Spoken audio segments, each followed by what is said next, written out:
오늘 이 영상을 끝까지 보시면 남편의 바람, 아내의 바람을 알고도 이혼을 하지 않는 이유에 대해서 아실 수 있게 될 것입니다.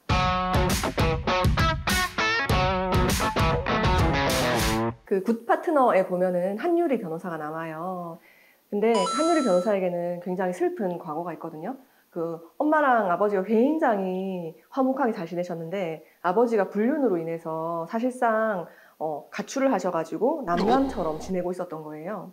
엄마, 우리를 버리고 간 아빠와 왜 이혼을 하지 않는 거야? 더 이상 같이 가족으로 남을 가치가 없지 않냐? 이렇게 말해도 엄마는 이렇게 말해요. 아유, 그래도 어떻게 그렇게 하냐? 너네 아빠인데. 이렇게 말하거든요.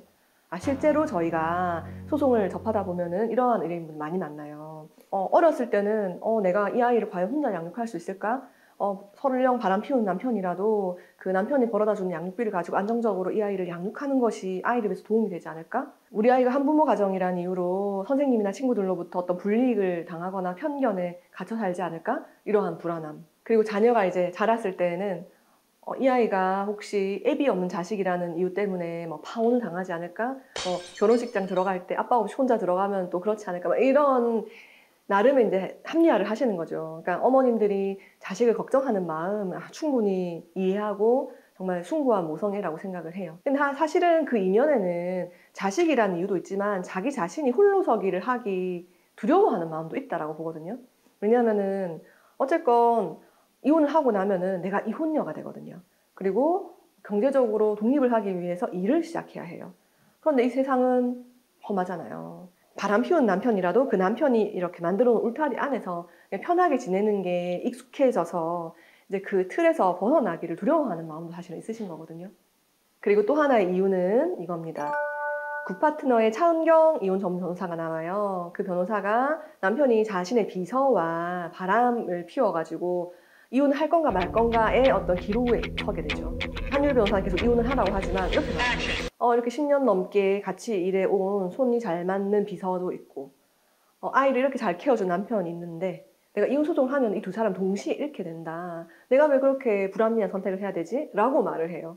그런데 알고 보니까 그 차은경의 내면에서는 이 관계에 대한 미련을 갖고 있었던 거죠. 아하. 겉으로는 엄청 쿨한 척, 나는 그냥 이렇게 유지할래 라고 말을 하지만 그 실질은 남편에 대한 애정과 그 결혼 관계를 유지하고자 하는 미련 때문에 이혼을 하지 못했던 것이거든요.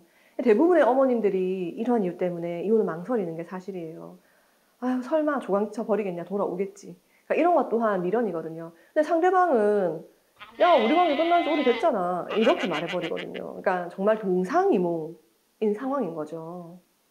그리고 세 번째 이유. 세 번째 이유는 다소 경제적인 이해타산에 따른 결정일 수 있는데요. 자, 우리가 재산 분할을 논할 때 유책성하고 별개로 자신의 기여에 따라서 나누도록 되어 있어요. 그 말은 설령 유책 배우자라 하더라도 재산 분할을 받아갈 수 있단 말이죠.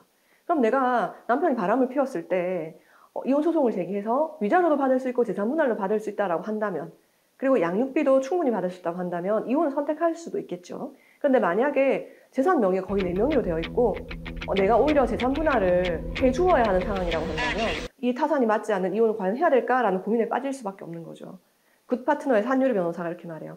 재산 분할 이렇게 몇 대 몇으로 하셔야 됩니다. 그러니까 차은경 변호사가 나는 싫어. 빈털터를 내보낼 거야. 이렇게 말을 하거든요. 한유리 변호사가 변호사님 몇 달 전에 김모 씨 케이스에서 아무리 유책 배우자를 하더라도 기여도에 따라서 결혼기간 몇 년이면은 몇 % 나누셔야 된다고 하지 않으셨어요? 그리고 한 푼도 못 준다는 건 그 복수심이라 그러지 않으셨어요? 그래, 맞아. 하지만 난 한 푼도 못 주겠어. 라고 말을 하거든요. 근데 그게 막상 내일로 닥치면은 누구나 생각할 수 있는 그런 일이 되는 것이거든요. 게다가 남편이 정말 재벌가, 준재벌가의 자제다. 그래서 다 상속을 받게 되고 우리 남편이 죽으면 나랑 아이들이 재산을 엄청 많이 상속받게 될 거다. 그러면은 남편이 바람 피우더라도 나는 그냥 이렇게라도 그냥 버티면서 난 상속 받을래요 라는 선택을 하시는 분도 있을 수는 있죠. 가치관에 따라서. 네. 만약에 제가 차은경 변호사와 같은 입장이라고 한다면 저는 사실은 이혼은 안 할 것 같아요. 이혼은 하지 않고 상간녀 소송만 할 것 같습니다. 그래서 그 상간녀 판결문을 가지고 남편이 말도 안 되는 이혼소장을 접수를 했을 때 기각시키기 위한 노력을 할 것 같아요. 근데 왜 이렇게 피곤한 결혼 생활을 유지해야 돼? 그냥 쿨하게 서로 그냥 각자 갈라서면 되지. 그렇죠.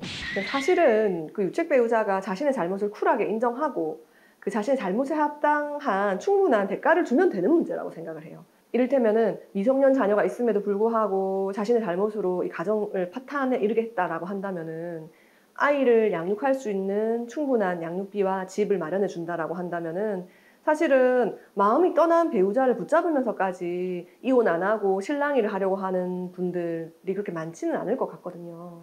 근데 우리나라 법에서는 유책 배우자의 재산분할 청구권 인정하면서 그 유책 배우자에 대한 위자료는 정말 조금 인정하잖아요. 피해를 입으신 그 배우자분이나 자녀분들의 생계를 유지하는 것이 어려운 지경이거든요. 그렇기 때문에 이혼을 선택하는 것이 쉽지 않은 그런 상황이에요. 만약 유책 배우자에게 재산분할 청구권을 인정하지 않고 합당한 위자료를 인정하는 제도가 구축된다고 한다면은 아이를 안정적으로 양육할 수 있는 상황이 될 것이고 쇼윈도우 부부의 비율이 한층 줄어들지 않을까 하는 생각을 합니다.